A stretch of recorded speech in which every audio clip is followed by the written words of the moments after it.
Are kicking off this morning with a Q&A. How do you avoid protein farts that smell like they'd take the paint off walls? If you guys weren't online coaching, what other job would you This is a do? good one. When was my last meal? What time then did I train from that meal? So you might eat, wait an hour, train for an hour, and then you'd be like, well, I've got a 2-hour window till I need to have my next meal. 8 o'clock in the morning, I'll have fish and a rice cake.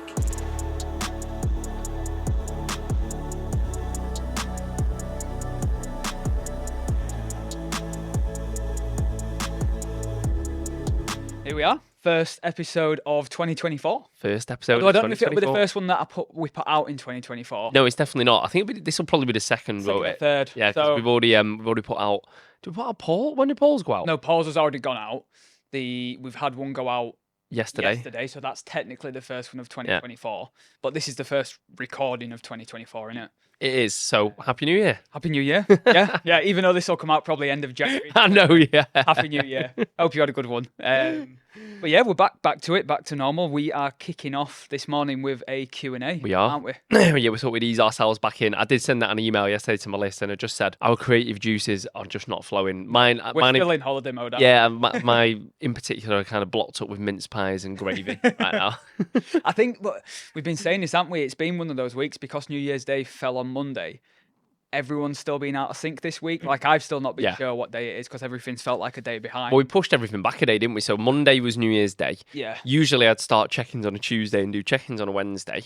But because everything was back a day, we didn't start check-ins till Wednesday. Yeah. And like it just, I feel well out of like sync. everyone we've been speaking to still isn't quite back into normal. Yeah, Still a bit I have quite a few clients not checking. Some are still on holiday and things like that. And it's just like everyone's all over the place. So, no, it does feel a bit weird. But So we couldn't be asked thinking of any ideas to... pretty fucking much. That is literally it. So we just thought, ask us some questions and we'll see. But you got sent I have got through. some questions. I think most of my followers are still on holiday because I didn't get sent any, even though they don't like me. They just Probably the second one. Yeah, they just don't like you, mate. Okay, so here we go. Here's a decent one to start with. Yeah, I've not seen these. I don't know what the questions are. How do you avoid protein farts that smell like they'd take the paint off walls? That's from one of my clients. I mean, it's one of them.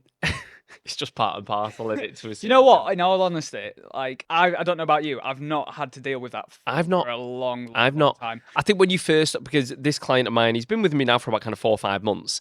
And he's probably only really seriously started taking kind of supplements regularly and things recently. I want to say supplements, I mean like protein powder, which is not even really a supplement, it's just a food source. But it's probably just your body adjusting to like a new way of eating. I think it is that. And I think a lot of the time it's if you end up falling into the habit of just eating a lot of sort of cold chicken, eggs, veg, and just having it out. He won't do, to be fair, because I know him, and actually his partner is either vegetarian or vegan, I can't remember, but one or two. So they've got a really kind of balanced diet. He's now started eating way more protein. His protein was naturally very low because he was accommodating for his partner. So now he's eating way more. So it's probably just like in a bit of an acclimatization period there. Maybe to eating more protein, but also partner.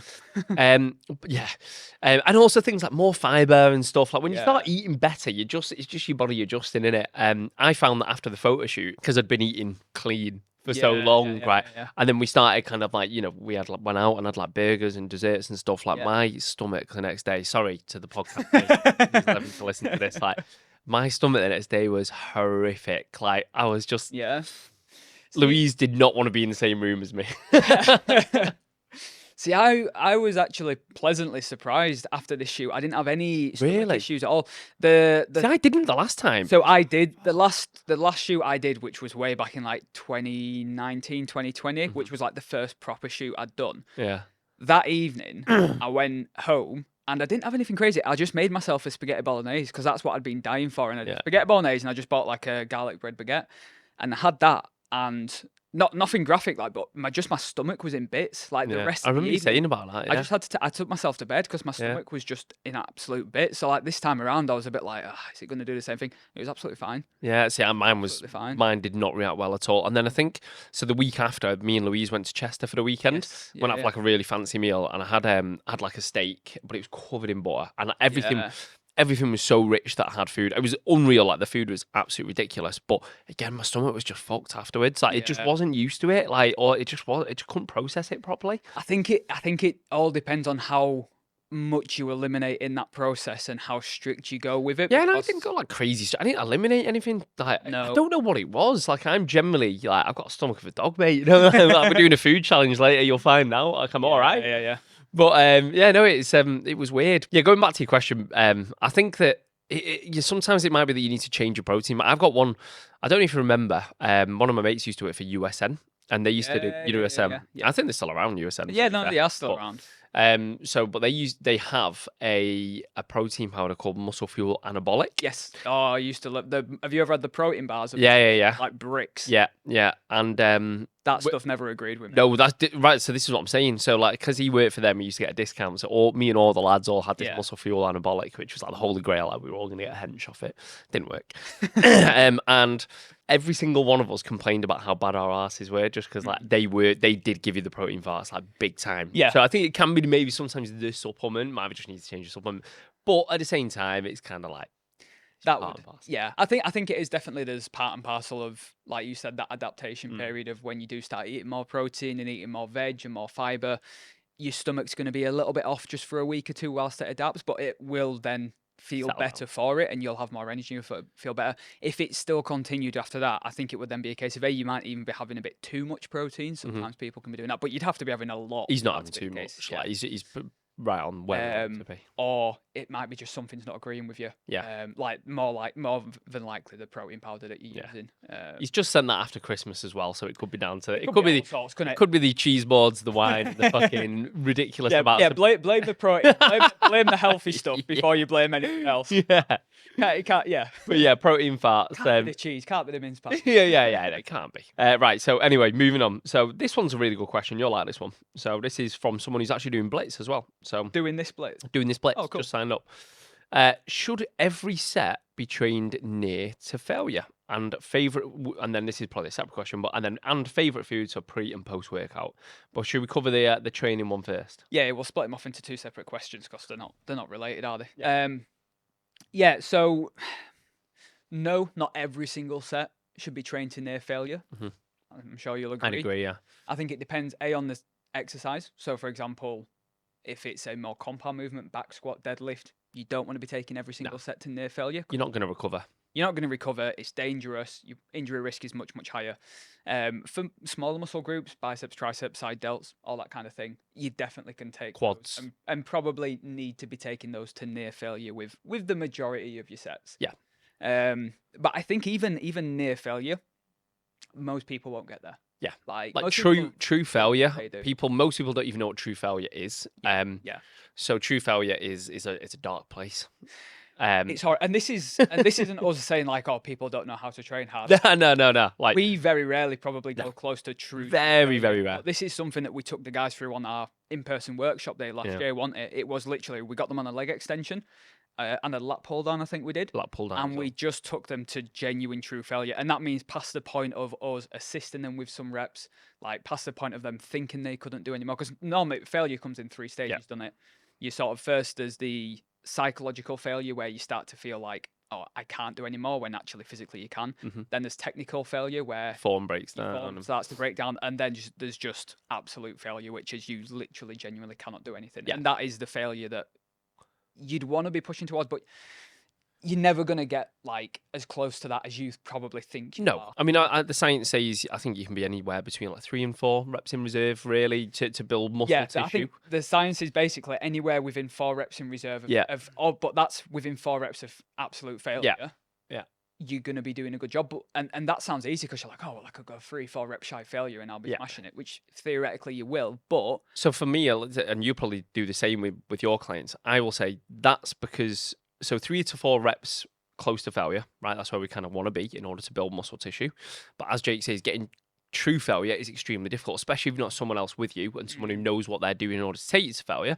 So for me, I would say to most of my clients, you go to near to your failure, because your failure, it won't be true failure. And that's not a kind of a dig at anyone, because I'm the same with my training, especially when I'm alone. Like if you take me to the gym and you say, Jake, we're going to go to failure, I'd know you'd take me to failure. But if I'm on my own, I'm never going to do that. I'm just not going to do it. Like it ain't going to happen. So I know that if I'm getting to the point where form's starting to break down, I'm shaking, I'm like, shit, fuck this. I know that's probably where I need to be in order to kind of grow muscle tissue. Yeah, I think that's it. Because obviously, then you get into the whole debate of those people that are like, you need to train like Dorian Yates and take every single thing to failure and just absolutely go into the gym to crucify yourself. And then you've obviously got the complete opposite end of the spectrum, which is the much more science evidence based side of it, where it's like you need to use reps in reserve, you need to be structuring your reps in reserve progressions each week. And I think for 99% of people, trying to go with the reps in reserve approach just doesn't work, because most people, like we said, don't know where their actual failure point is. So then to dictate how many reps away from that you are, you're kind of stabbing in the dark. It's pretty fucking difficult. Yeah, I think it just comes with time and experience, knowing how to train hard and where your sort of failure is. And then just going, for the most part, I'd normally say, a couple of reps from that for the most part. You can take it a bit further on your smaller muscle groups because it's not as impactful and you'll recover quicker. But on your bigger muscle groups, you don't need to be going that far. And then obviously every now and again you need a deload where you back off even more and you give your body a bit of a week. Either, I don't know how you say it to clients, I think we're the same, but I'll give them like an intensity to go in for the deload week. So I'll say just go in and do like 50, 60% of your normal lift for one working set. Or I'll just say if you want to just take the week off. Yeah. Like, it's not really going to make much difference. Yeah. And I mean, very similar to what you said. I actually had a client message me this morning, asked me a similar kind of question. He's new to training. He's just started his second training plan. And his question was, he still doesn't know if he's kind of working hard enough or if he's working too hard on some exercises because he's seeing form breakdown. And the way I said it to him, because again, he's fairly new to the gym and stuff. And again, all this stuff does come with experience. And the more you go, the more you understand your body, the more you understand how far you can push yourself. So I said, realistically, we want a decent amount of control, but we also don't want too much control. We want a good amount of effort, but we also don't want too much effort. I know that sounds ridiculous, but that's exactly where I want it. So if you're... so if you for me, say you've got a set of 10, like your first 5 reps should look pretty controlled. You should be, you should be kind of fairly in control of your technique, your tempo, all of that kind of stuff. But then I would expect your last few reps, your form should break down. You should be struggling. Your tempo should go out the window a little bit. You might not be getting full range of movement. And if you do it, I think if you're doing that, I think you can... Honestly, unless you're a pro bodybuilder and you fucking love this shit, or you're like Paul, who we had on the podcast a few weeks ago, who loves his biomechanics, for the vast majority of people, like me and you even, and like your gem pop, like as long as you're doing that, there's a decent amount of control, you're getting close to failure on like most of your exercises, again, not complete failure all the time, you're going to be in a good place. Yeah, and there's a lot of research now sort of advocating for lengthened partials for muscle growth, which is essentially just basically saying you basically do half reps in a stretch position. So if it's a pull down, you would do half reps from sort of a full stretch to halfway. And there's a lot of research now coming out saying that is as beneficial for muscle growth as doing 4 reps. It's still very new, and obviously you can't really give recommendations. But then this is the thing, but then the research changes so often. It does, but my point being, you can sort of use that with a bit of, okay, well, if I allow my form to break down a little bit on those reps and do just pump out a few half reps at the end, you're not cheating, you're not failing anything. No, of course not. You're probably you're gonna be doing a bit more actual. I encourage my clients to see a bit of form breakdown at the end of their sets. I used to do it when I was face to face. I was like, I want to start nice and controlled towards the back end. If we have to cheat a little bit, if we have to throw in a couple of half reps and a little bit of momentum, I'm completely fine with that. Yeah, especially on like based movements where it is safe, where you are set up so that you can't hurt yourself. Like there's no danger to doing that. And I think I made the mistake, and I've spoken about this loads before, where I would always stop as soon as my form broke down, because I'd be like, oh, I'm not hitting the muscle as well as I could be, so there's no point doing it. It should be perfect. And you're just not going to grow that way. You're not going to build any muscle that way. Yeah. You're just stopping yourself from actually getting those crucial reps at the back end of the set. Yeah. That are the sort of the 2, the 3, the 4 away from failure. So, yeah, to sort of answer that question, you don't need to go to failure on every set. And on the bigger compound movements, you definitely want a bit more structure. But on the smaller muscle groups, you definitely can go towards it. And sort of see how far you can take that, and don't be scared to let your form break down. Yeah, especially like buys, tries, side delts. They're the one. I mean, side delts for me, just fucking beast them. Oh, just hammer them. Beast them. Because they recover so quickly as well. That's where like a DY set is good. Yeah. The Dorian Yates set where you do, one working set with a set weight, then you'll do a rest pause, and a rest pause, then a drop set, then a drop set, all in one, because you can. Yeah. Like it's not going to do any damage. Yeah. I quite like them on like pull downs and stuff. Finish back off. They're horrible, aren't they? So what was the second part of that question? The second part of it was, and favourite foods for pre and post workout. Pre and post workout. So for me right now, I'll answer this because I've been having it the last few days, and I don't know why I'm just loving it again. I go through phases of this, but Cocoa Pops. Yeah. Pre and post, to be fair. Fuck yeah, but very gym bro. But obviously I'm eating more food at the moment. So like obviously we've just done a shoot and things. I'm back up to kind of like maintenance calories. So being able to throw that, I just fucking love him, mate. Like, good chunk of, good amount of Cocoa Pops, semi-skim milk, maybe a bit of protein powder mixed in with the milk as well, just for an extra bit there. But I love that. Yeah, you're getting a good chunk of carbs, a lot of protein. Yeah, it's ideal for kind of pre-workout and post-workout. Yeah, when I was at like the height of my gaining phase before the last shoot prep, I was quite famously, I say quite famously. It was like, Cocoa Pops with Haribo's in, with wasn't it? Haribo. I say famously, like I say that because like 3 or 4 people started sending me packets of Haribo and like buying me Haribo and stuff. And when I was putting it on my stories, but I'd put it on every day. I was having Cocoa Pops, Haribo, and some protein powder with some water on top of them, and that was my post workout. Even now, to be fair, my post workout is just it's either Cocoa Pops or it's just like Choco Hoops if I'm skin. And I just put some strawberries on top of it with some protein powder. So that's it. Post workout for me, that's all I do. And it depends when I'm training and stuff. Like if I'm on the go, like today, like we're out and about. If I was to go and train today, I'd probably grab like maybe on the way to the gym, I'd probably have like a squares bar or something like this. Something where I'm just getting some carbs in, some like sugary carbs, kind of close to my workout. Not too close, hopefully, but half an hour, 40 minutes away, and it's gonna help. We don't need to get into the whole sort of gym bro science behind. I mean, it's not gym bro science. Like, it is easy to digest. It does get into your system quicker, but at the same time, there is no anabolic window. You don't need to overthink it. Yeah. And post-workout, like, again, as Jake just said, post-workout, I still see it, like, in the gym I go to, like, lads running into the fucking changing room, getting the protein powder out of the locker. And I'm like, chill out. I mean, it used to be me. I'd be straight. I'd have to have my shaker like with me, and the second I finish, I used to have like like the little attachment. You'd be putting it in, banging it down. And I'd be like, right, because you've only got a certain amount of time to get your protein in. Yeah, you've got like 4 or 5 hours. If we say a typical person has 3 to 4 meals a day, you want to space that out as evenly as you can. You're awake for 16 hours a day generally. You've got 4 or 5 hour windows to get those meals in. So then all you really need to do is be like, well, when was my last meal? What time then did I train from that meal? So you might eat, wait an hour, train for an hour, and then you've got like, well, I've got a 2 hour window till I need to have my next meal. So you've got 2 hours to eat. Like, there's no rush at all. But there is. I do like to eat post workout just because I'm hungry. Do you know what I mean? I'm like, That's more. It's just an excuse to have some cereal. Exactly. Pre workout for me, it's just because I train in the morning. It's just my normal oats. Yeah, it's not for any particular reason. It's just because. So do you when you train, because you're training really early? I train like get there for like 6, half 6. Yeah, because I'm the same. So do you eat before you go for that? Do you? Yeah, but only because I don't want to wait to have breakfast. Mate. What time are you up to do that? 5. 5. Yeah, that's not too bad. So I'll get up at 5 and eat at like. I just can't do it. So for me at that time, I enjoy training at that time. Like it's the only time I really can train. I hate training in the evening. But for me, it's like wake up, I have a Barocca of my creatine, and I have a strong fucking coffee. Yeah. And like that's all I can manage at that time. Yeah. That's all I can manage. I know I'd benefit from having a bit of food as well, of course, from like a training performance perspective, but I just can't do it. Yes and no. Like, it's still going to take time to get into your system and digest. So by the time you eat and then go to, like, I eat at 20 past half 5, whatever. I'm in the gym by 6. That's not even going to be in my system by that point. I just don't like going to the gym feeling hungry. I don't like my morning oats. But I do regret it if I'm going into squat or to do deadlifts, which are in my programming at the minute, because I'm sort of reverting back to giving those a bit of a go. Yeah. Sometimes I do get there and I start squatting and I'm like, shouldn't have had that. Like, it's sitting quite heavy. I eat quite late as well, because by the time we put Thea to bed and shit, by the time I eat in the evening, sometimes it's 8, half 8. Yeah.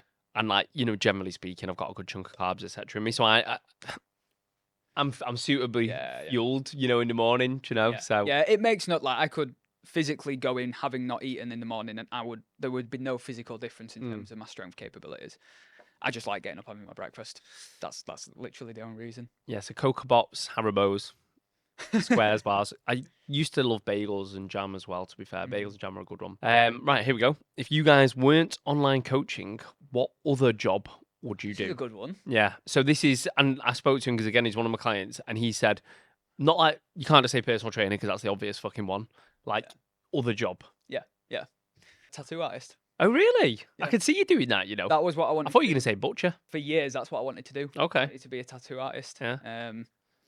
I don't know why I'm pronouncing it properly. I normally just say tattoo artist. Tattoo but we're on the artist. podcast, I'm saying tattoo artist. No. Yeah, that's what I wanted to do. Like, at school, that was like my main interest was sort of, I'm not going to say art was my main interest because I only really liked drawing. I didn't like painting or doing any of the other sort of arts and crafty stuff. I just liked to draw. Yeah. So yeah, for years I'd used to sit down. I'd come home from school. I'd get my sketch pad out. I'd put like LA ink on or Miami ink, and I would literally just sit there for hours and I'd just watch that and I'd draw. So yeah, if I wasn't doing this, that's definitely the job Right. that I'd probably go for. Okay, that's Yeah. interesting. I could imagine you doing it as well because obviously you've got quite a lot of tattoos, haven't you? Mm. But I could imagine you doing it. I haven't got a single tattoo. Have you not? No, I ain't got one. Scared No. of needles? No, I did want one for a while. I wanted to get like a sleeve or something. I Yeah. don't know if I'd suit it. Like I don't know why. I just don't think I would. I think you suit it. For me, it was like, so the first one I ever got I've got like a wolf up here. Mm-hmm. And what I wanted to do for my first ever tattoo, I think when I was 17, was I wanted to draw and design my own tattoo. That was all I was bothered about. I didn't have plans to get loads. I was just like, I want to draw my own tattoo and design it and get that done. So that's what I did for my first one. And then the rest of the sleeve that I've got since there has sort of just been to add to that piece. Okay. I mean, I don't have loads. I've got one on my wrist and I've got some on the arm here, but So it's not a crazy amount. no, it's Would you? Have you got plans to get more? yeah, I definitely do want to get more. I don't want to get covered. I want to get my arm finished off. Yeah. I'd maybe get a calf sleeve or something like that. And that'd probably be it. Like, I Yeah. don't want to get covered. I don't like hand tattoos or anything like that. Yeah. I don't think they look great, to be honest. But yeah, it won't be loads. But Yeah. no, that would be my first choice if I wasn't doing Yeah. what we did. What Okay. about you? What would you do? So I was thinking about this when he actually sent over the question. I don't. Man City manager. Well, yeah, I mean that'd be nice, but it's also. Yeah, actually, I'm pretty good in Football Manager. I reckon I could do it. But, yeah. No, to be honest, like, for me when I was young, so my dad and my mum and my granddad and my great granddad were all police. Right. So, yeah. I actually wanted to go into the police. Like that was kind of. I almost kind of thought that's what I would do for my whole kind of time in school and stuff. I just thought I'm going to be in the police. Mum, dad were in the police. Granddad was in the police. My dad went quite high, like he was like CID and stuff. Like he's got some really cool stories. So I always kind of thought that's what I would do. Police has changed a hell of a lot now, anyway. So my dad didn't actually want me to go in by the time that I got to the age of being ready to go in. Yeah. Just because of the way the world's gone, it's just not the same. He was, and I completely get that. And I don't think I would have enjoyed it nowadays, to be honest. But yeah, that's what I wanted to do. I even applied. So like when I was 17. And the way that they did the application process was just fucking ridiculous. I remember one of my brothers applied for it. Yeah, I mean I mean they changed it all the time, but this was. I remember I was actually on holiday with my mates, and so I had to get up early to do this. So basically, the phone lines this is just to get an application form. Phone lines open between 8 a.m. and 12 p.m. You had to ring through, and the first 100 people who got through got an application form. Right, I literally sat on the phone. I was on holiday with my mates. I'd been out the night before, but I got up anyway. I was like 8 o'clock until 12 o'clock. Repeat, just redial. It was just engaged the whole time, and then the phone shut. So I was like, I just thought that's the most ridiculous application process I've ever heard, because it was complete potluck if you managed to get an application form. And how many good potential police officers are they letting through the net there just by doing that? It just didn't make any sense to me. It made no Aren't sense. they always complaining that there's not? I know it's more of a government issue. It's a government issue, isn't it? But yes, after that, I was like, oh, fuck it. And by that point, I was already working in the gym. I'd become a personal trainer, and I was enjoying it. But I still just had this thing that like that was a stopgap for me to go into the police. Yeah. Like I said, I just thought it was what I was going to do. And then after that, I was just a bit like, I can't be asked. And then one of my dad's mates was really high up, and he basically said, "You won't enjoy it. Like, just don't come. Like, it's a different world now." So, but yeah. So, I mean, I think it would be. I'm gonna have to say police because that's all I can think of, and it's kind of what I wanted to do. But yeah, that's about it. That's a good question. Is that? Don't like that question. Yeah. So, PC plotter would have been right. Let's have a look. I mean, this is a good question as well. Actually, we've got some good ones today. So, is there such thing is a gym society? And he did expand on this. So, for example, regular gym goers hate the January gym goers. Yeah. So he's basically saying like, and he actually messaged me after that, and he mentioned, people should be encouraging new gym goers, etc. But I get the feeling that isn't really a thing. I agreed. Like, I think there is. I think people, who go to the gym regularly, they bitch and moan about the January rush. They do. They I don't, by the way, and we don't, and obviously we encourage it. I do think there's a certain clique of people who don't like it. There are certain people that won't like it, but at the same time, those people, and I used to see this all the time when I worked in gyms and stuff, like they'll moan to me, for example, when I was on shift about like all the new people in January. But then when they were in the gym with those people, if those people needed help with anything or like they'd help out, and they were absolutely fine with them. So it can be frustrating when it is really busy and you can't get on anything. There's nothing you can do about that. I think it's more annoying for the people that go in January who are new to it and they just like sit on the phone and do nothing. Yeah. If you're in there and you're actually doing something in your training, I don't think anyone's got a problem with that. It's like fair enough. In terms of like a society, I don't know it's not society, is it? It's like I think you just get used to the faces that you see, don't you? You instantly notice when there's someone new in the gym because you're like, because me and Sophie will do it because we go at the same time and we see all the same faces. We know everyone when we're in there. And when you get someone new there, you're like, oh, did you see that guy this morning? It's like, I've not seen him there before. And she'll be like, yeah, I've not seen him in there before. That's all it is. That's as far as it goes, sort of thing. I think it depends on the gym you go to as well. Yeah. So I'm at like a more commercial gym. Commercial, commercial gyms it'll be worse for. Yeah, and it's definitely worse there. What annoys me a little bit is like, so for example, there you said like, so people coming on the phone to completely get that, like that still annoys me regardless of where I am. But my thing is, like, even me now, when I go to a new gym, I still get a little bit nervous. Like, I've been going to gyms for fucking 15, 20 years consistently, and I've been to loads of different gyms. But when I join a new gym or I go to a new, I still that little sense of anxiety going in. Yeah, and I'll class myself as pretty experienced. So for a complete newbie joining January, they must be anxious. They must be nervous. Yeah. Even a lot of people in my gym not most friendly. Like they're just not. Like it's just not a kind of play. Not the dickheads or anything. They're just not friendly. Yeah. So I think when they're sat on the phone and stuff, sometimes that might be an anxiety thing. They might be looking at videos of how to do a certain exercise. Yeah. So you just got to give people leeway and just understand that everyone was a beginner one day. So like fucking try and let them develop. It's literally just that. You've got to remember like how you felt the first day walking in the gym.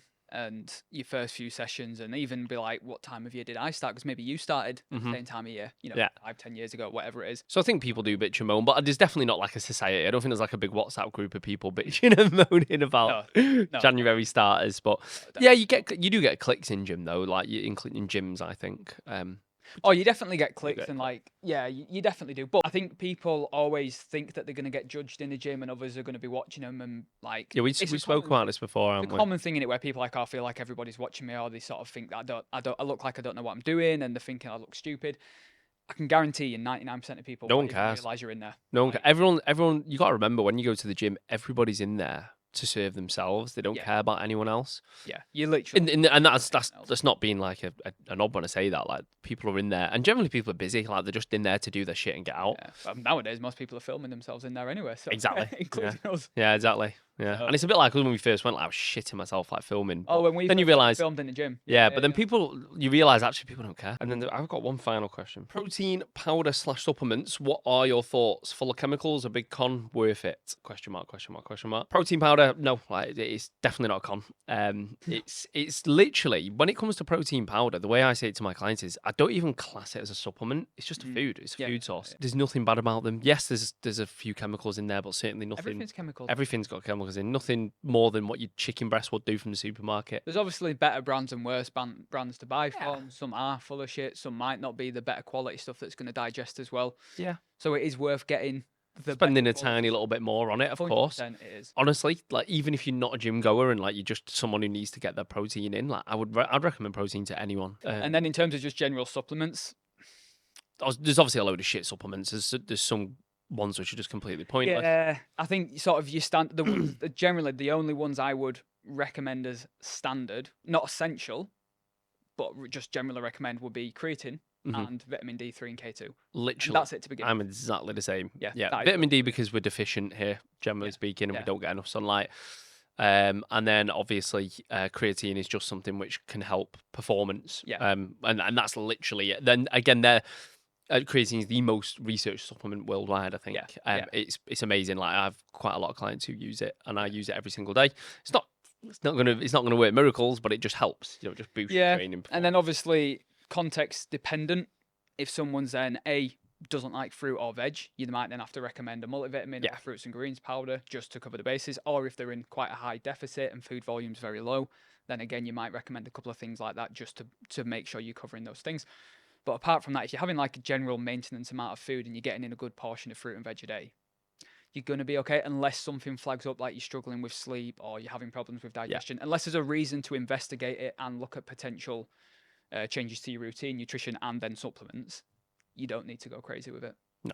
So just those: protein powder, creatine, vitamin D3, and K2. yeah, but with reference to your question, protein powder is definitely not a con. 100% take it. Obviously, you don't want to rely on it. Like, you want to get the vast majority of your protein, if you can, do from food source, natural food source, single ingredient food sources, your chicken and your fish. But it's a great way to that's the word is supplement. It's a great way to supplement your normal diet in order to get your protein in. Nutrition. Any other meal suggestions for the world's worst cook? High protein, low calorie. I mean, there's thousands, so we probably don't have time to go into that. But no, you can literally just Google that quickly. As long as you're basing your diet around lean protein sources, decent carbohydrate sources, and a reasonable amount of fats as well, decent quality fats, oils, you're gonna be fine. Like, you're gonna be absolutely fine. So yeah, I think in terms of cooking, like, as long as if you can use a frying pan or an air fryer, and you know how to boil a couple of bits, like, really, you're fine. You're fine. Just stay everywhere then. Yes, you don't need to. You don't need to be the best cook for sure. In fact, like, some of my clients can't cook at all, but no.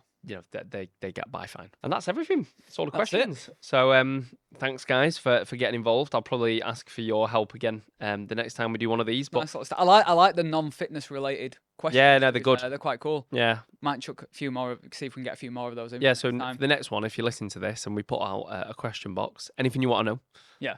No, why am I so handsome? Anything like that. Just ask away. Wicked. Sweet. See you in the next one.